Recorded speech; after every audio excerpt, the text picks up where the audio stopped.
so it's not a very clean cut at all, but it did get through it in less strokes.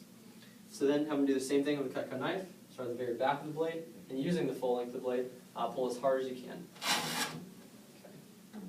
Okay. Show off. You'll notice a little easier.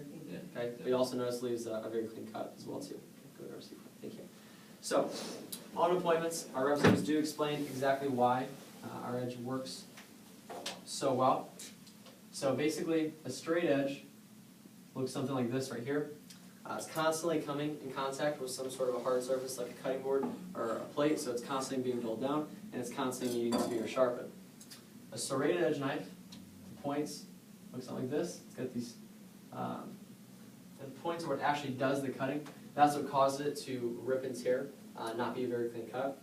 Now, it is sharp, and it's probably going to stay sharp a lot longer than a straight edge, but over time, it's going to wear these points down, which eventually renders the knife useless, because points can't be resharpened, you can't just put points back in a knife.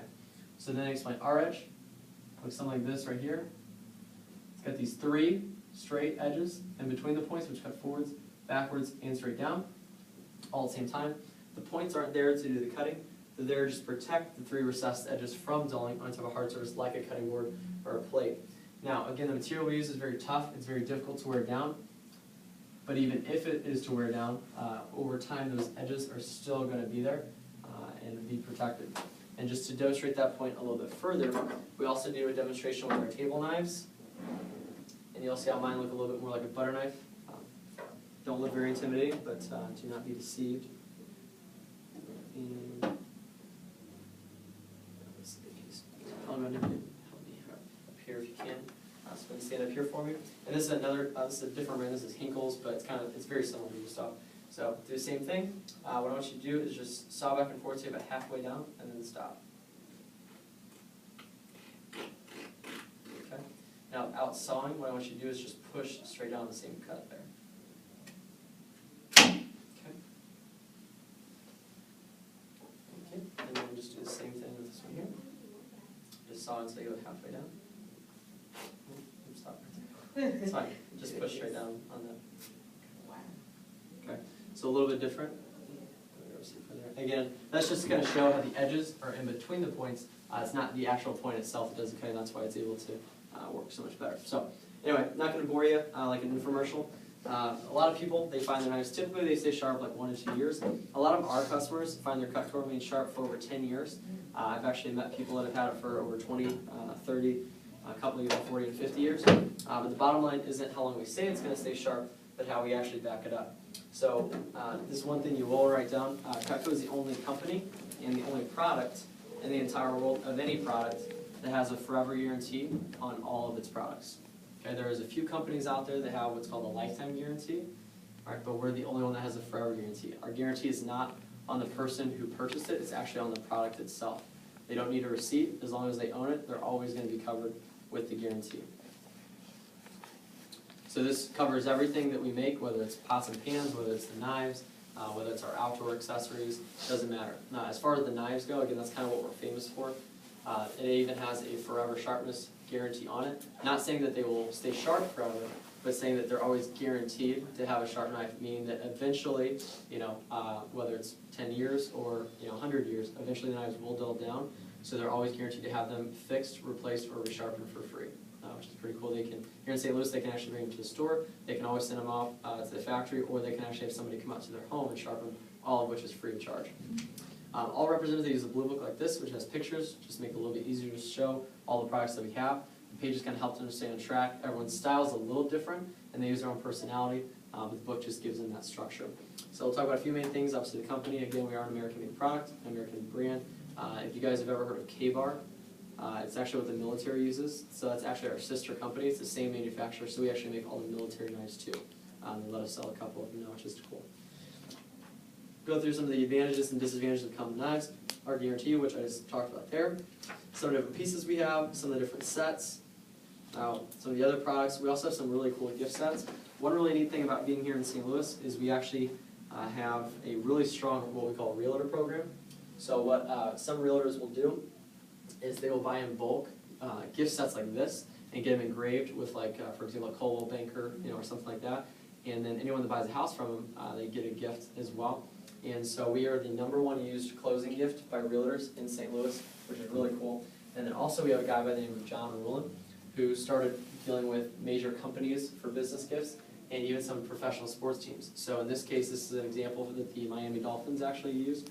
They were the first NFL team that purchased Cutco gifts from us, got everything engraved with Miami Dolphins' new logo, and gave them away. They actually had such a great response from the people that received these gifts that they actually sent out a letter to the entire NFL that basically said, hey, we've never got such a strong review before. We suggest you guys doing it too. So now there's quite a few other NFL teams, and the Rams, the Bears, the Redskins, I think one other one does it as well. And then there's some baseball teams. All the St. Louis teams do it. The guy that did this was actually from St. Louis. So the Cardinals, Blues, and Rams have it. Chicago Bears, I believe the Mavericks, the Wizards. There's a bunch of teams that do it, which is really cool too. So that's pretty strong here and all over. Again, we got a lot of different things. I'm trying to flip to the one certain page. We got some really cool accessories. So for example, everything kind of has its own little unique niche. For example, our ice cream scoop, it's made of a zinc alloy. Anytime anything cold touches it, it'll instantly start melting, which is pretty cool. So it's great for ice cream, good for melon. I'm assuming you have that too. You're smiling. So good for you. Pizza cutter, the wheel pops out for easy cleaning, so it makes it easier on you. And if you like to play Frisbee, it works well for that too. Okay. That was a joke where you can laugh and make it look good, but that's fine. Wasn't funny, I get it. Barbecue tools, pocket knives, hunting knives. Our fishing knife is actually pretty cool too. The handle is made of a Creighton. It's very difficult to crack, crumble, or break when it gets wet. It forms that sticky tack so it doesn't slip around your hand. Belt loop, sharpening stone so you can touch up any hooks or knives. A little notch right here. So if you need to cut your line, instead of pulling the knife all the way out, you can just run it through there. Cuts it for you. Open up, forms a little clamp so you can hold on a fish while you dehook or fillet it. And then depending on the size of the fish, the blade extends from 6 all the way up to 9 inches, comes all the way out so you can clean it pretty easy too. And again, the guarantee does cover everything. It doesn't have to be like an indoor kitchen piece. So, and then all our hunting and fishing stuff, you can also get in like an orange handle, which is becoming more and more popular now. And then again, we've got a lot of different things, gardening tools, pots and pans. This is like an older book, so we've got a lot of different stuff. So bottom line though, people do buy our products. They can spend anywhere from $3 to well over $1,000. The company average order, you will want to know, is about $250. And about 60% of the people who see us will buy at least one thing for their home. Thank you. So over half the time. What's also great about our business is our repeat business is very strong. It's about 80 to 90%, about 85%. I believe the average Cutco owner buys Cutco like 2.5 times or something is the average. I don't know how you buy it half the time, but that's how averages work. So point is that people will typically buy Cutco multiple times. And so for example, and actually in Aiden's case, once in a while I'll have someone in an interview and their family's already seen Cutco, whatever. It's actually a pretty good thing in terms of the sales aspect, because people typically will buy it multiple times no matter how much they own. Because again, our average order is only $250, but we have several $1,000s worth of stuff, and we come out with new products every single year. So no one ever owns close to everything, and once they own Cutco, they realize how great it is, and they typically buy it again and again, which is obviously great for us. Presentations, they last about 45 minutes to an hour. Why do you think we spend that amount of time with the customer? Yeah, show them the quality of the products. And obviously if you were just to walk in and say, hey, nice to meet you, what do you want to buy? Not going to go too well, right?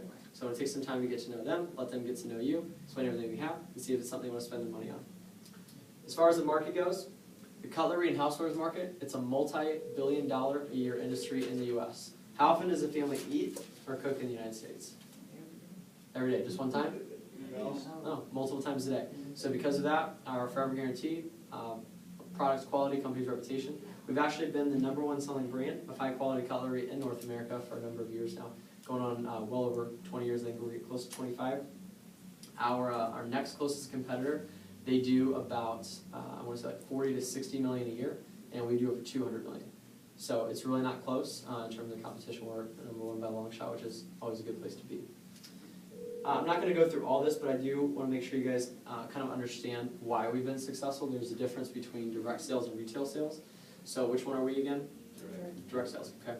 So retail sales basically works like this. Products sit on a store shelf, and customers go to the store and they buy them. Okay, that's what everyone's pretty much familiar with, all right? As you guys know, though, we've been in a recession.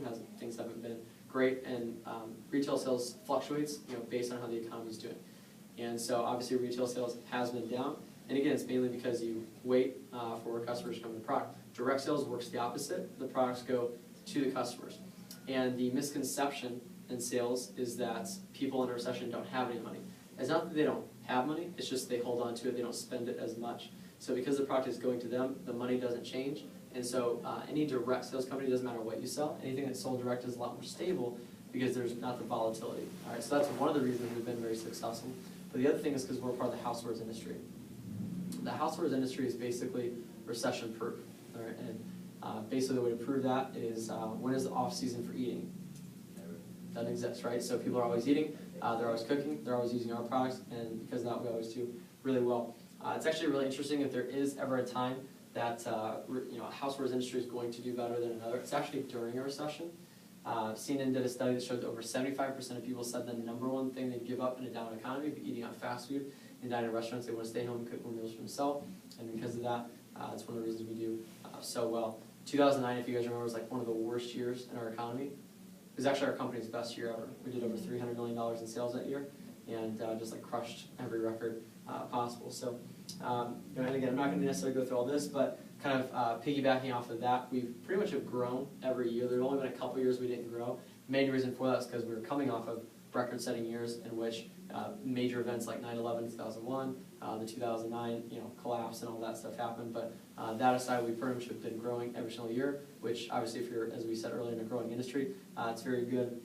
Currently, here in our division, in our region, we actually have a lot of room. It's kind of interesting, we've been doing so well that people both inside and outside of the company have been moving on to different higher positions. And so while that's great, at the same time, that leaves us with so many openings that we'd like to fill, but don't necessarily have the people to fill yet. So it's kind of a pro and a con, but one of the reasons that we're obviously still hiring, because even here in St. Louis, we have a lot of openings, both management and non-management related. So, but back on to market, a couple of things you guys want to jot down. Typical customers between the ages of 30 to 65 years old, married, and own a home. Why is that our target market? Because they're going to have the disposable income. Okay, yeah, they have the disposable income. What else? Kids. Yeah, kids. Most high school and college kids, they know how to use like a fork in a microwave anyway, so we don't want to necessarily be seeing them. But also, people that have kids, they have families, they have mouths to feed, they actually know how to cook, maybe own an actual cookbook, things like that. Our target market is not anything overly difficult. They don't have to necessarily be rich or anything like that. If they have a mouth and a pulse, we'll typically see them. All right.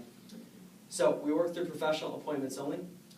We meet with people where it's most convenient for them. For many people, it's their home. And as our representatives do advance, there is the opportunity to work in the office of the manager, help with corporations for gift and referral business. We only see people if there's an appointment set and they know that we're coming, so it makes the job very simple.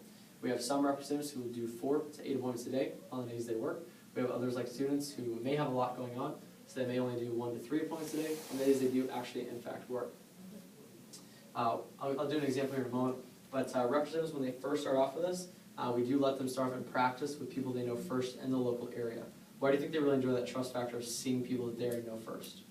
It's a little less intimidating than walking into a stranger's house. Right, absolutely.